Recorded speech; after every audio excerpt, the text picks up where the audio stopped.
आपला आवाज कोकण 24 तास। रत्नागिरी जिल्ह्यात घरगुती गॅस सिलेंडरचा पुरवठा सुरळीत सुरू असून ग्राहकांनी विनाकारण गर्दी करून संभ्रम निर्माण करू नये असे आवाहन जिल्हाधिकारी मनोज जिंदल यांनी केले।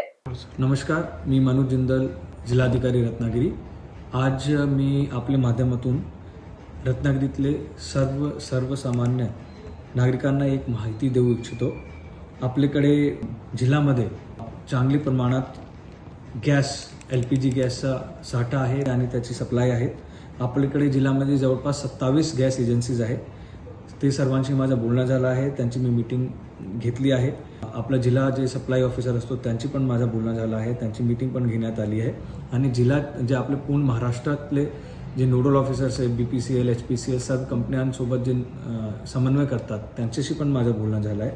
आपल्या जिल्ह्यामध्ये डोमेस्टिक गॅस सप्लाय जे असतो, जे लोकांकडे जे सिलेंडर पोहोचवले जातो त्याच्यामध्ये त्याच्यासाठी जे काही सिलेंडरची सप्लाय आपल्याला लागतो ते पूर्णपणे सुरळीत। रत्नागिरी जिल्ह्यामध्ये घरगुती गॅस सिलेंडरचा साठा पुरेसा उपलब्ध आहे, त्याचे वितरण देखील सुरळीत सुरू आहे। बुकिंगसाठी ऑनलाईनचा वापर करावा, नागरिकांनी विनाकारण गर्दी करून संभ्रम निर्माण करू नये, जिल्हा प्रशासनास सहकार्य करावे असे आवाहन जिल्हाधिकारी मनोज जिंदल यांनी केले। जिल्हाधिकारी श्री मनोज जिंदल यांनी गॅस सिलेंडरचा साठा आणि सुरळीत पुरवठ्याबाबत माहिती देऊन नागरिकांना आवाहन केले आहे। आपल्या रत्नागिरी जिल्ह्यामध्ये चांगल्या प्रमाणात घरगुती गॅस सिलेंडरचा साठा उपलब्ध आहे, त्याचबरोबर त्याचे वितरण देखील सुरळीत सुरू आहे। जिल्ह्यात जवळपास 27 गॅस एजन्सी आहेत, त्या सर्वांशी माझं बोलणं झालं आहे, त्यांची बैठक देखील घेतली आहे। जिल्ह्यातील पुरवठा अधिकारी यांच्याकडूनही मी माहिती घेतली आहे। गॅस कंपन्यांचे जिल्ह्यासाठी असणारे नोडल अधिकारी यांच्याशी देखील माझं बोलणं झालं आहे। आपल्या जिल्ह्यामध्ये घरगुती गॅस पुरवठा सुरळीत सुरू आहे, चांगल्या पद्धतीने तो पुरवला जातोय, त्यामुळे नागरिकांनी विनाकारण गॅस एजन्सीमध्ये बुकिंगसाठी गर्दी करू नये। अशा गर्दींमुळे संभ्रम निर्माण होऊ शकतो। गॅस एजन्सीज 24 तास काम करीत आहेत, विनाकारण होणाऱ्या गर्दीने त्यांच्यावर ताण निर्माण होण्याची शक्यता आहे।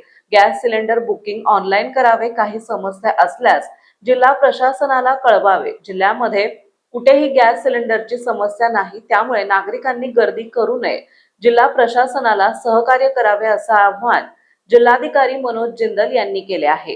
पद्धतीने आपल्याला मिळतो आहे, त्याची सप्लाय आपल्याकडे चांगल्या पद्धतीने चालू आहे। तो त्याच्यामुळे आपण गॅस बुकिंग करण्यासाठी माझं आव्हान आहे सर्व जनतांना की गर्दी करू नये, कारण त्याच्यामुळे गॅस एजन्सी जी आता 24 तास 7 दिवस काम करतायत त्यांच्यावर थोडा प्रेशर निर्माण होतो आहे।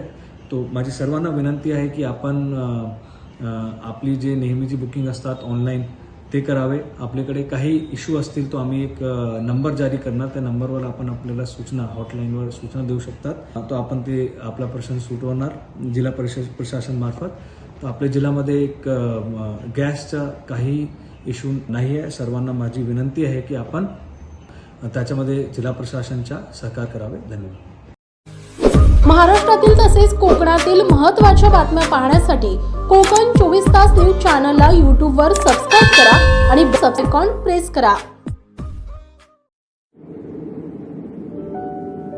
समंदर की गोद में पला है तू, अंगड़ाई लेते ही लहरें शुरू। आज यौवन की मस्ती छोड़, ले चलता हूं तुझे एक नए मोड़। आजा तुझे माँ पुकारे अब, छेड़ देते हैं बीच से कुछ शरारत हंसी। गले लगा ले उसे ए फकीर, इंतजार कर रहा है तेरा तो, चल दे देते हैं उसे फसल की खूबसूरती तो। आजा तुझे माँ पुकारे अब, उन्हें भी देनी है एक नई पहचान। आजा तुझे माँ पुकारे अब। फिनोलेक्स पाइप्स पहुंचाए पानी को अपनी माँ के पास।